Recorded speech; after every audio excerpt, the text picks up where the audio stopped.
Hello, friends, and welcome to another video lesson from DPOS Talks. If you haven't subscribed yet, please click subscribe and click the bell so that you can be notified of new uploads. This video is in the playlist called Handling Strings in SQL, and here you'll be learning how to use the upper and lower functions, string functions of Oracle, for displaying or filtering strings or data using SQL.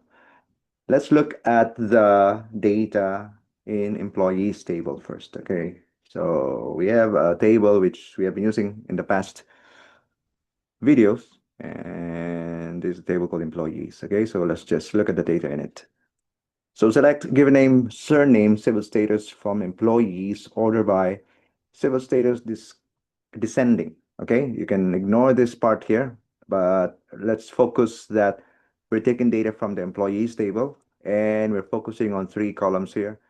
Given name, surname, and civil status for the very basic reason that they are all of a string, all have string values or of the data type called varchar2 as far as Oracle is concerned. Okay, so let's take a look. The given name values are in uppercase, the surname values are in uppercase, while the civil status, never mind the null, but it is a mix of mostly uppercase values, and we have the first 2 non-null values being lowercase.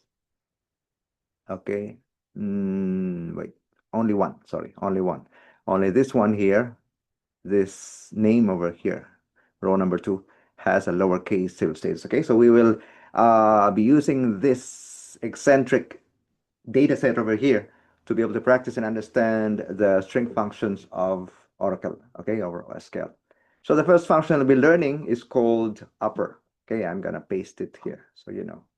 So it's called upper. This is the command. It's a string function. Since it's a function, when you use it, you will be using after that a pair of parentheses. Okay, and then depending on the function, it will be you'll putting an input parameter or argument within the parentheses. It could be 1 or more depending on the function. So there is a string function upper, which converts a string value to uppercase. That value can be hard-coded or the value, the underlying value of a column. Okay? Okay, so we shall be reusing this, the SQL statement you have seen earlier.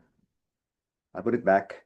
And this time, if you notice, I am using the upper function here where I'm pointing. So I'm using the upper function on the column called civil status or civil status if you're British. Okay, so why am I doing that? Simply because if you look at civil status, one of the columns, one of the values there is of a lowercase. This one, Pavel Pasternak. This one has a lowercase m, which we want to fix using the upper function. Okay, so take a good look now. Right now, it is in lowercase m, and then now with the application of this upper function on that column, when we execute this m over here should now become uppercase.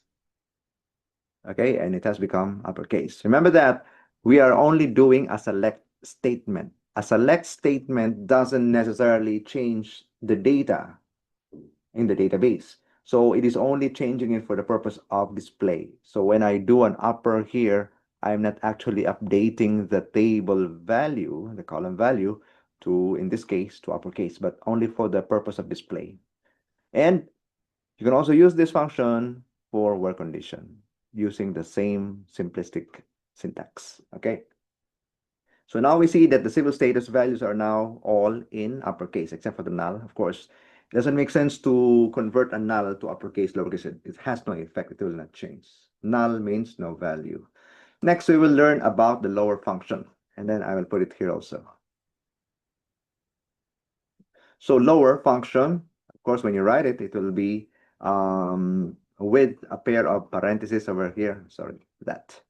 Okay, and the parameter inside the parentheses. So what it does is it converts a string to lowercase. Again, it could be a hard-coded value string or string value or the column, the value of a column, which is of a data type called in Oracle as known as varchar2.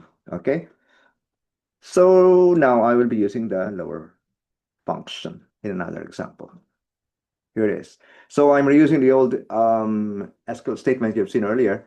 but this time, remember earlier we used upper on civil status. Now I'm using the lower function on the two of the name columns, the given name and the surname, simply because they are all in uppercase. So you can see the effect if I will use the lower function on them, is it not? So select lower given name, lower surname, upper civil status. Don't get confused. It's not so complicated.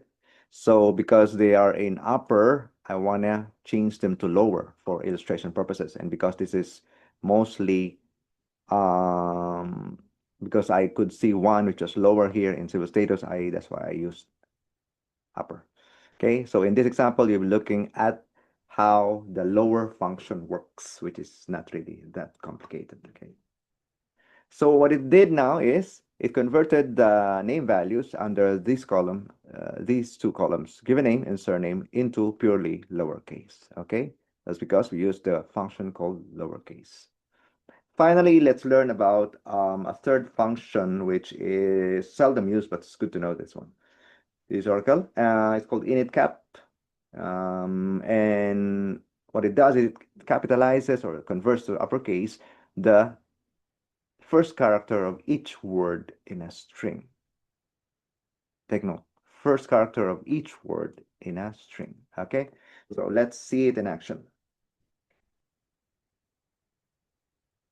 Select initcap, given name, initcap, surname, upper civil status from employee. So I want to target these two columns again, but this time instead of purely, converting into purely uppercase or purely lowercase, I want them to be converted to init caps, meaning the first letter of each word in a string will be converted to uppercase. Okay, so let's do that. And sure enough, it does what it's expected to do.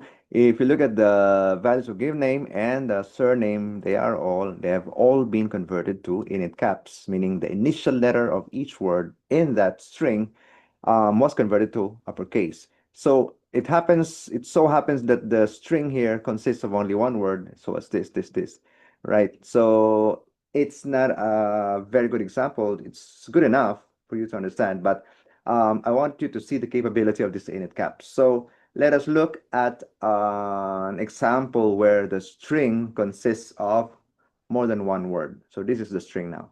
It's a hard-coded one, hard-coded because it is enclosed in a pair of single quotes instead of being a dynamic value which resides in the column of a table. So this one is what you call a hard-coded value, in this case, string value.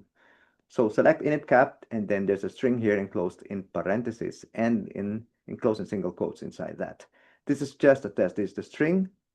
All the values within the pair of single quotes that is what the string value is. That's the string value, okay? So this here is just an alias for display in the column header, okay? So I'll execute this now. So now this is a good example because it shows you the capability of the initcap function, which capitalizes each word in a string. So this is one string. Why do I know it's just one string? Because there's just one pair of single quotes in here.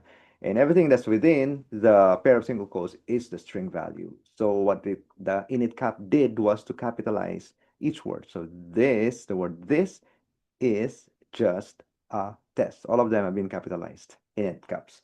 Okay, so in this short video, we've learned about 3 string functions of Oracle SQL: lower, upper, and init cap. And it can help you. It can be added to your toolbox of knowledge of SQL, especially string functions. Okay, so I hope you enjoyed and learned something from this one.